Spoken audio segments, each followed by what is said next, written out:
Matagal nang kilala si XRP bilang isa sa mga unang digital assets na naglalayong maging settlement rail para sa mga global banks. Noong una nakita siya bilang posibleng kapalit or katuwang ng SWIFT system. Pero habang tumatagal, iba ang naging landas ng malalaking financial institutions. Mas pinili nila ang central bank digital currencies, sariling payment networks at internal settlement solutions.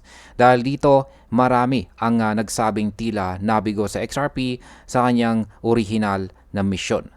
Ngunit, hindi ibig sabihin nito na wala na siyang puwang sa global economy. Sa halip, lumalawak pa nga ang kanyang papel sa iba't ibang sektor.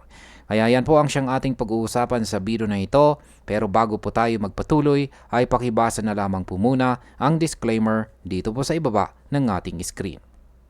Ayan, bakit po ba mahalaga ang papel ni XRP sa remittances? Yan, isa pong malaking oportunidad para kay XRP ang global remittance sector. Bilyong-bilyong migrant workers ang nagpapadala po ng pera buwan-buwan papunta sa kanilang pamilya sa mga bansang tulad po ng Pilipinas, Mexico, Nigeria at saka India. Ang tradisyonal na paraan ng pagpapadala ng pera ay mabagal, mahal at kadalasan hindi po accessible para sa lahat. Dito po pumapasok si XRP. Dahil kaya po niyang mag-settle ng transactions ng mabilis at saka mura. Halimbawa, noong mga taong 2023 ay ginamit po ng freelance platform na GoLance sa XRP para bayaran ang kanilang mga workers sa mga underserved markets. Ayon sa kanilang CEO, hindi sustainable ang mataas na bayarin at delays na dulot ng traditional na bangko, lalo na sa mga freelancers na maliit lang ang kinikita. Sa tulong po ng RippleNet at ng XRP Ledger, instant at halos walang gastos ang kanilang payments kahit weekend. Sa market impact, dahil nasa $860 billion ang halaga ng global remittance industry, ang mas malawak na paggamit kay XRP dito ay maaari pong magbigay ng malaking demand at saka long-term adoption. Paano naman po nakakatulong sa XRP sa maliliit na negosyo at corporate payments? Hindi lang mga individual ang nakikinabang kay XRP, kundi pati na rin ang mga maliliit at katamtamang laki ng negosyo.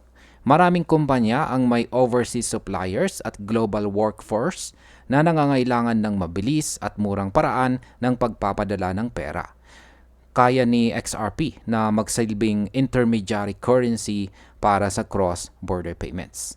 Isang halimbawa po nito ay noong taong 2023 nang inilaunch po ng Japan's SBI Holdings ang isang XRP-powered remittance service para sa mga bansang tulad po ng Vietnam, Pilipinas at saka Indonesia. Sa pamamagitan po ng serbisyong ito, ipinapadala ang pera gamit sa XRP at agad itong naku-convert sa local na currency ng tatanggap. Kaya sa market impact, kung mas marami pong negosyo ang gagamit kay XRP, mas lalaki po ang kanyang transaction at liquidity na posibleng magbigay ng tuloy-tuloy na pagtaas sa presyo. Ano naman ang papel ni XRP sa digital economy? Habang lumalago ang internet economy, dumadami rin ang demand para sa mabilis at murang transaction. Sa mga aktibidad tulad po ng gaming, streaming payments at machine-to-machine transfers sa Internet of Things, kailangan ng solusyon na scalable at saka mura.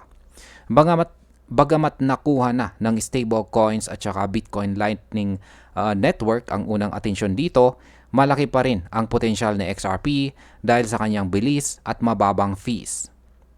Bukod pa dito, ang XRP Ledger ay patuloy na lumalawak. Mayroon itong decentralized exchanges, automated market makers, tokenized assets, at compliance-friendly and NFTs. Ang pagkakaroon po ng stablecoins sa XRPL ay nagpapalakas palalo sa papel ni XRP bilang native bridge asset. Kaya sa market impact, ang paglago ng XRPL ecosystem ay posibleng magdala ng mas maraming developers, users at saka liquidity kay XRP na magpapatibay ng kanyang presyo. Maaari bang maging diversification asset si XRP sa hinaharap? May isa pang natatanging katangian itong si XRP. Sa bawat transaction, may maliit na bahagi ng token na permanenteng natatanggal sa circulation. Unti-unti nitong binabawasan ang supply sa paglipas ng panahon. Sa isang mundo na posibleng dominado or dominated ng government-backed digital currencies tulad po ng CBDCs, maaaring magsilbi si XRP bilang hedge or diversification asset para sa mga investors. Sa market impact, ang scarcity effect na ito ay posible pong magdagdag ng long-term value sa presyo ng XRP kahit hindi po siya umabot sa orihinal na pangarap na maging global settlement rail para sa lahat ng mga bangko. At ayan, bilang panghuli, para po sa akin, hindi natin dapat tingnan si XRP na parang nabigo dahil hindi siya naging sentro ng Wall Street or malalaking bangko. Ang kanyang tunay na lakas ay nasa paggamit po ng ordinaryong tao, mga negosyo at saka digital economy. Ang remittances, cross-border SME payments at ang XRPL ecosystem ay nagbibigay sa kanya ng iba't ibang landas patungo sa mas malawak na adoption.